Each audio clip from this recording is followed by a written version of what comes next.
And we're live. Hello and welcome to the Football Podcast for Tuesday, the 20th of October. I'm joined as always by a certain Adam Golau to discuss the hottest stories surrounding the footballing world.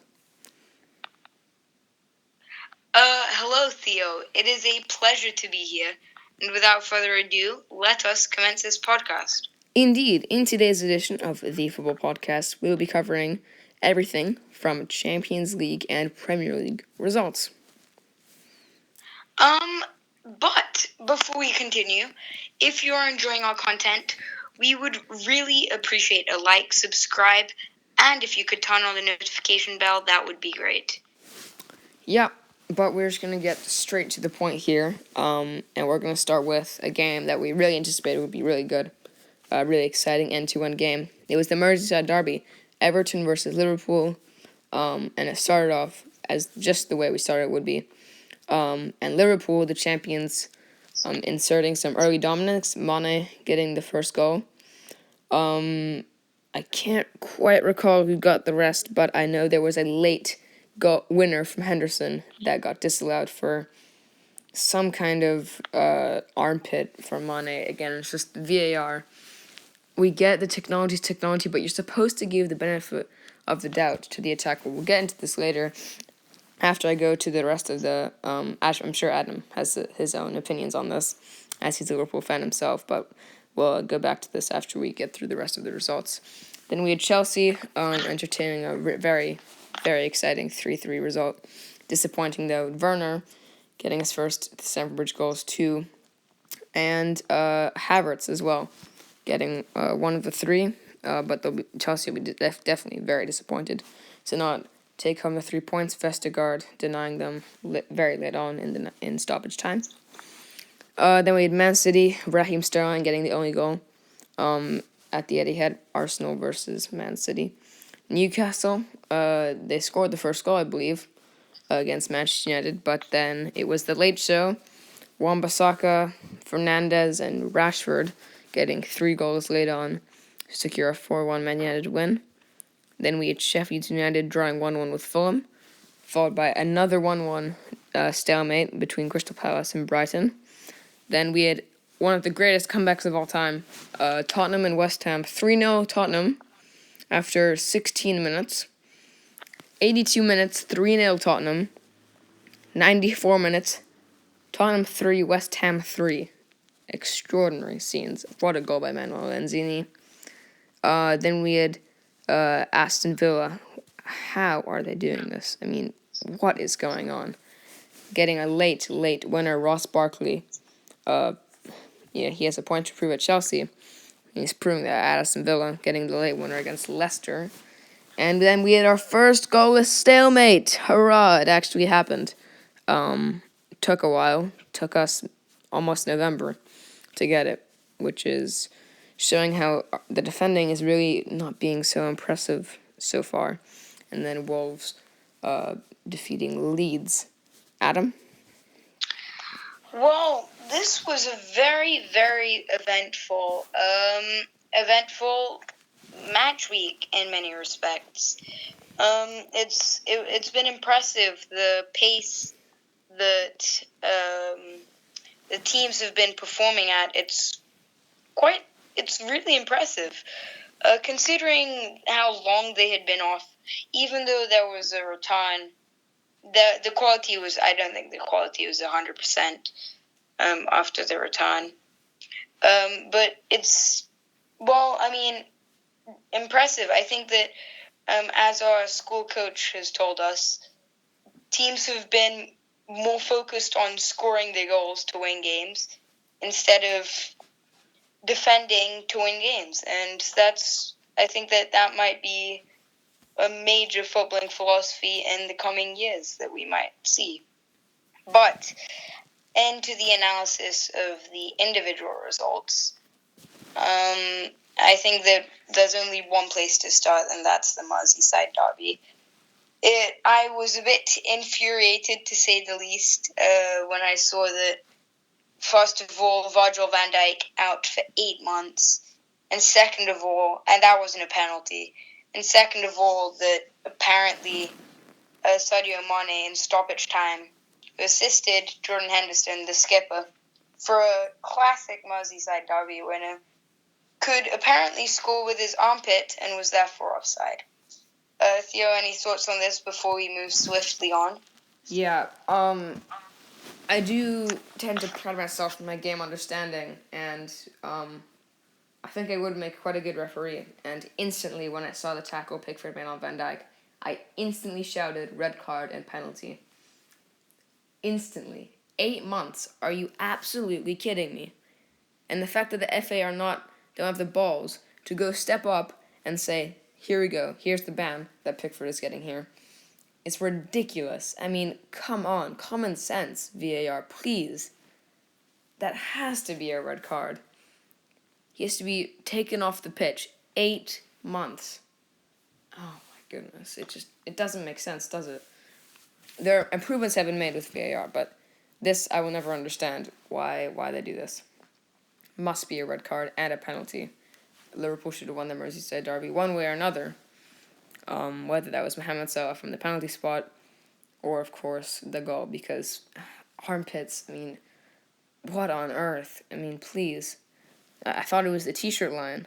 I mean, is the armpit not covered by the t-shirt? I mean, please, VAR, please explain, because it doesn't make sense anymore.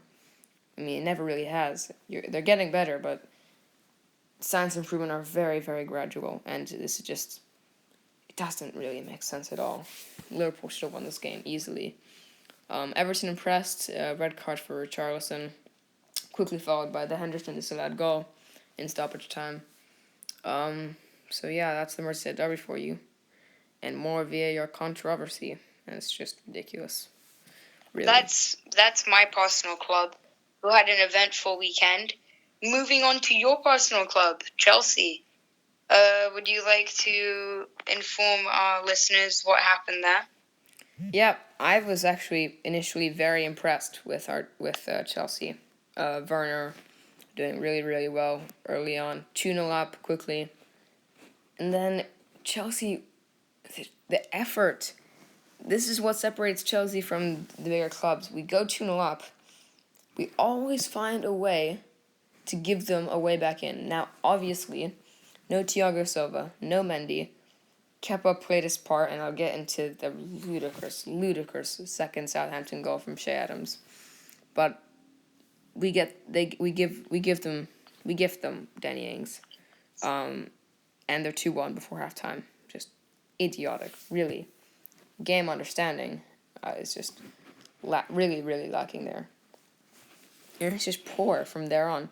You would think there'd be some kind of response after letting them back into the game. No response whatsoever. In fact, we're letting Southampton into the game more than ever. Makes absolutely no sense.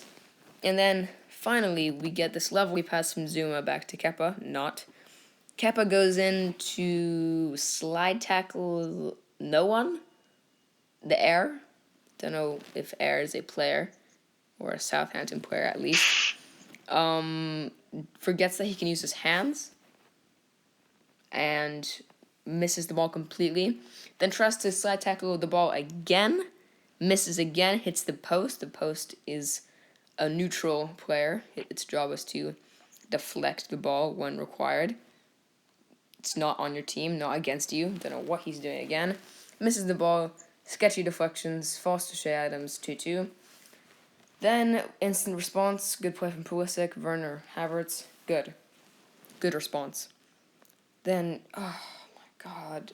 Can you not just understand, never commit those kind of fouls near those areas last minute? And when you do so, get rid of the ball.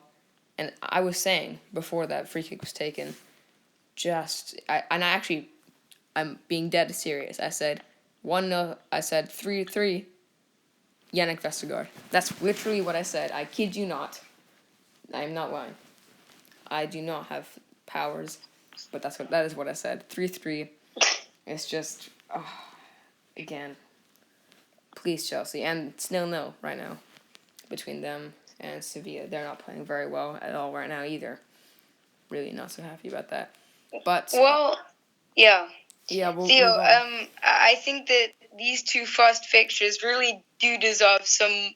I think they'll be the longest time, along with the Tottenham game, with how long they'll consume. So yeah, but I think I agree with you completely.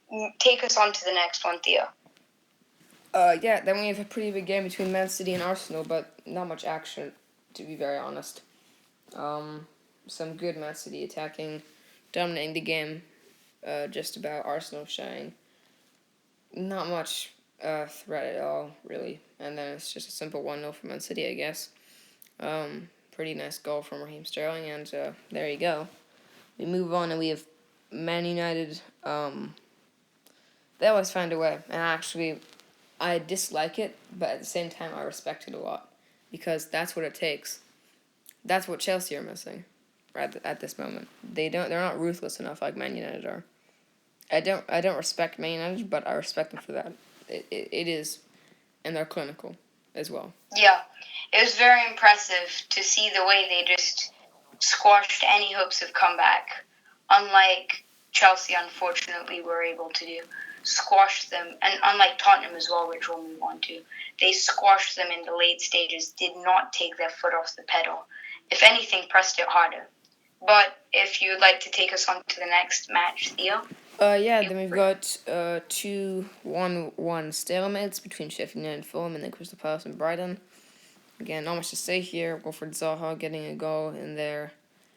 Sheffield United, probably we'd expect them to be Fulham, but Fulham picking up a pretty important point, which will prove do them well later on in the season.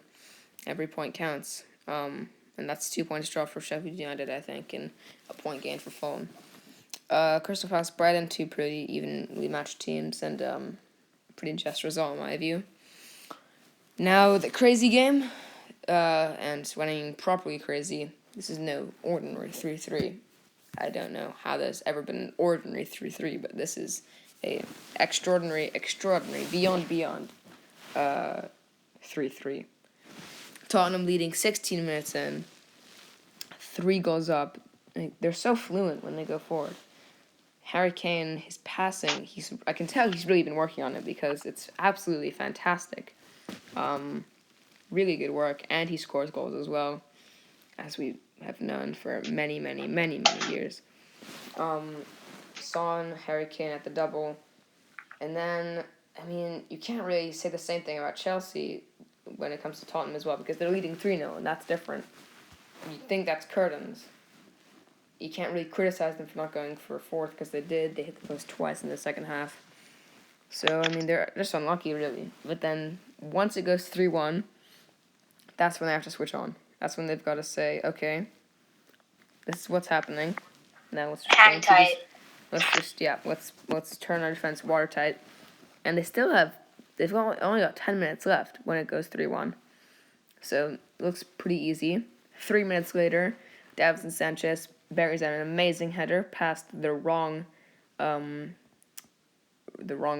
the wrong frame. Brilliant diving header, in all fairness to the Colombian.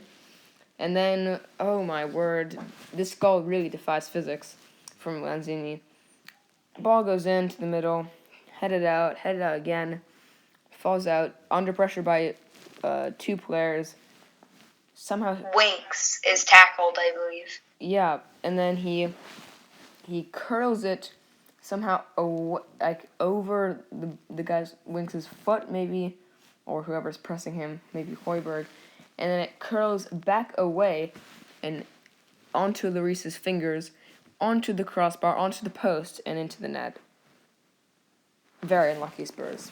They played very well. I can imagine that Mourinho would be absolutely livid with that, considering his defensive philosophy. He won't be. I think his players will be getting a lot of stick in the coming days. But that is enough said about Tottenham. Take us away in our podcast. Keep going. Yeah, Aston Villa, Ross Barkley again, proving what he can still do in a claret shirt now. And this is actually impressive from Aston Villa because they're showing that they can not only they're showing that beating the champions is not some anomaly. We will see that when they play, the likes of Man United, Chelsea, Tottenham, Arsenal, Man City, because that still can be an anomaly. But beating Leicester is no easy feat. So really impressive again. 12 points on the board out of 4 games played, and they play a game ahead of Everton, who are top of the league right now. So hey, right now they're doing brilliantly, and I'm not gonna suggest anything, not gonna take it away from them either, but doing really well so far. And then we had our first goal with stalemate between Burnley and West Brom. Thank the Pope. Good defending. Finally from both teams. And some bad attacking. Ooh, it's taken a while, but it's finally happened. And then we had Wolves reminding us that just because Leeds are coming in and taking the Premier League by storm doesn't mean that they didn't do that a few years back. It doesn't mean that they're still doing that. And they beat Leeds 1-0 at Molineux. Raul Jimenez, reliable as ever, showing that 50 million price tag is well worth it. Definitely is. So yeah, that's the Premier League for you. Adam, any further comments before we quickly cover the live Champions League scores? None in particular for me. Take it away, Theo. Yep, and so then we've got PSG versus Man United right now. That's the big highlighter right there, and I believe, I'm just going to double check. We believe it's 1-0, but I'm just going to take an extra look. Oh, no, look at that, 1-1. Literally just now, an own goal from Anthony Martial. What do you know? Bruno Fernandes getting the penalty. Surprise, surprise. The one thing I don't respect about Man United, they somehow win every single penalty possible. And they go to any extent. Literally, Martial has done this a few seconds ago. Just come in. So there you go. There's the goal. Martial on goal. He actually missed the initial penalty, but there was an infringement, I believe, by the goalkeeper. And Fernandes took the second and scored 1-0. Then we've got Lazio in Italy. They're beating Dortmund 2-0. Immobile getting the first and hits an own goal. And then Chelsea-Sevilla, that's still 0-0. Yep. Chelsea only 1 shot on target. I'm just looking at the stats in the first 45 minutes. Their fewest in the first half of Champions League home game since February 2018 against Barcelona. I said that actually during watching the game, that this reminded me of watching Barcelona Sevilla playing really, really well, really good football. Adam, any other notes from you? Well, the last game here, which we did want to mention, quite a big one, Lazio Dortmund. This is a shocker, 2-0, but not to Dortmund, to Lazio. Ciro Immobile, the prolific striker for Lazio, and Felipe have both contributed 60th minute at, I believe it is, the San Siro. Yeah, it's quite a, I mean, I can see some big upsets this season. I think this is paving the way for an interesting Champions League, to say the least. Yeah, definitely. But on that note, we will be concluding our podcast. Thank you for listening. Theo, any last remarks? Yeah, like I said at the beginning, just don't forget to like and subscribe. And I will see you next time. I'm going downstairs to get the last half an hour of Chelsea Sevilla. So bye-bye, guys. Adam, goodbye from Adam. Goodbye. Goodbye from me. Bye-bye. Thank you.